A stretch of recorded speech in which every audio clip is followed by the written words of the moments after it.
បាទជម្រាបសួរបងប្អូនទាំងអស់គ្នាឥឡូវយើងមកដល់លើស្ពានហើយបាទមើលសកម្មភាពលើស្ពានហ្នឹងហើយពេលថ្ងៃគឺស្រស់ស្អាតតែម្ដងហ្នឹងហើយថ្ងៃនេះក៏អត់បានលក់ដែរគឺមេឃវាអត់អំណោយផលទេស្ទុំងើបឡើងតែរត់ទិញអីវ៉ាន់លក់ទិញអីវ៉ាន់ណាឥឡូវបុំមេឃរត់តែភ្លៀងនេះហ្នឹងហើយក៏សម្រាប់ចិត្តអត់លក់ថ្ងៃហ្នឹងក៏ធ្វើដំណើរដើរលេងអញ្ចឹងណាបងប្អូនដើរលេងមួយថ្ងៃចុះឥឡូវគឺយើងជិះផុតស្ពានមកដល់វងមូលជ័យបលម៉ានហ្នឹងហើយនេះស្ដាំដៃទៅខាងចាំយាមជាប់ជាដែនកម្ពុជាសៀមហ្នឹងហើយឥឡូវគឺយើងបត់ឆ្វេងមកទៅ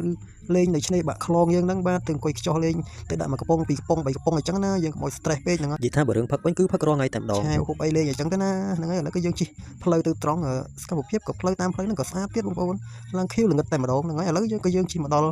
លើស្ពានថ្មីហ្នឹងដែរបងប្អូនបាទនេះស្ពានខាងស្ដាំដៃខ្ញុំនេះអាហ្នឹងគឺស្ពានចាស់តែយើង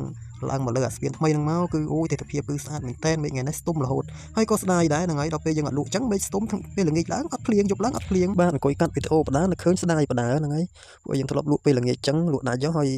បើមិនភ្លៀងលក់អត់ទេហើយក៏សម្រេចចិត្តតែឈប់ហ្នឹងថាមេឃហ្នឹងវាភ្លៀងហើយថ្ងៃហ្នឹងគឺភ្លៀងមួយថ្ងៃតល្ងាចតែមានណាគិតខុសអញ្ចឹងមិនថាបងប្អូនអើយមិនចាំតែមនុស្សលោកទេបើតែមេឃឥឡូវក៏ទុកចិត្តមិនបានដែរបងប្អូនហ្នឹងហើយត្រូវគាត់មកត្រូវគាត់អត់អញ្ចឹងណាឥឡូវគឺយើងក៏មកដល់ហើយបាញ់ឆាវតែបងប្អូននេះបាទកំងបាញ់ឆាវ4ផ្ទះឥឡូវក៏មកដល់ហើយឆាក្តៅមាន់មួយចានហើយនឹងខ្ញុំមកសួរមួយចានទៀតបាទថ្ងៃហ្នឹងដែរជះលុយតិចបងប្អូនបាទយូរបានដើរលេងម្ដងអញ្ចឹងណាបាទអស់មួយលុយហ្នឹងហើយអង្គុយហូបបដាមើលទឹកសមុទ្របដា